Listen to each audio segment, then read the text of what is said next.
Hi everyone! Welcome back to my channel. For today's video ay gagawa tayo ng gulaman in a cup. Pero bago tayo magsimula, please subscribe and click the notification bell para ma-notify kayo sa lahat ng uploads.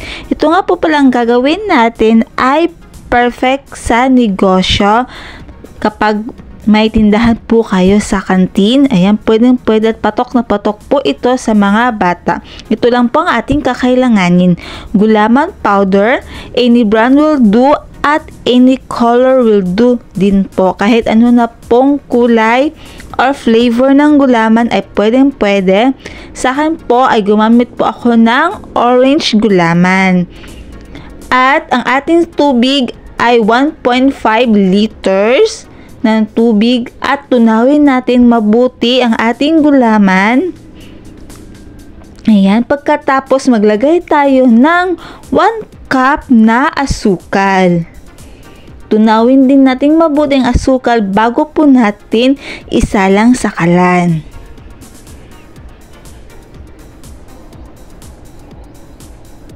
Ayan po, natunaw na at isasala na po natin sa kalan.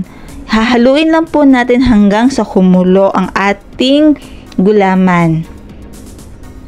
Para hindi po siya mamumuo-muo. Ayan, kumukulo na po siya.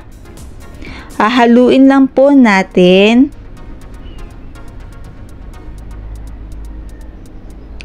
Sigurado po ako na magugustuhan po ito ng mga bata.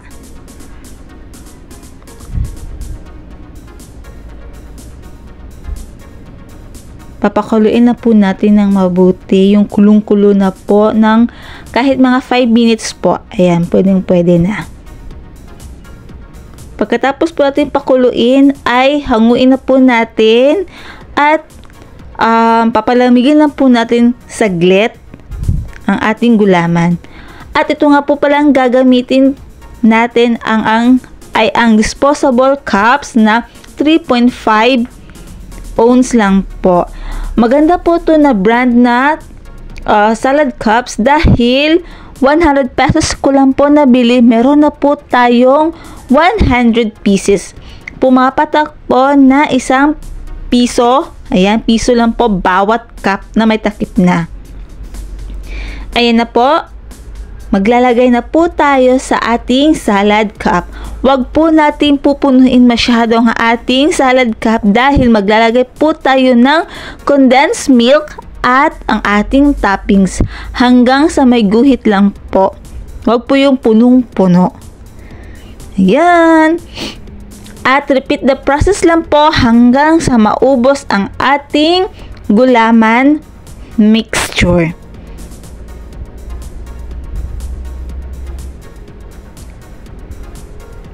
At disclaimer nga po pala ha, naghugas po ako ng kamay. Ayan. Ito na ang ating nagawa. May nakagawa po ako nito na 23 pieces na salad cups ng ating gulaman. At pwede na po natin ito siyang ibenta ng 10 piso. Ihintayin lang po natin itong lumamig bago po natin itinda. Para matigas po siya. Ayan. Napaka-colorful. Hindi po to siya matigas. Ayan. Papatigasin po muna natin to. Lalagay po muna natin to sa ref. Ayan. Meron nga po pala ako ibang nagawa. Yung una ko pong nagawa, ayan. Meron po akong strawberry at mango. Napaka-colorful po ang ating nagawa. Ganun din po yung pag-process na niyan. Maglalagay lang po tayo nito ng condensed milk at yung toppings, pwede po tayo gumamit ng chocolate chips, mallows, o kaya sprinkles. Nasa sa inyo na rin po kung ano po yung toppings nyo. At sigurado po ako na patok po ito sa mga bata. Alam niyo naman po yung mga bata mahilig po sa mga ganitong klase na desserts. Ayan po. Thank you so much for watching. Please don't forget to subscribe and click the notification bell para ma-notify po kayo sa lahat ng updates. Bye! See you on my next video. Yan, napakaganda ng ating nagawa na gulaman. Bye!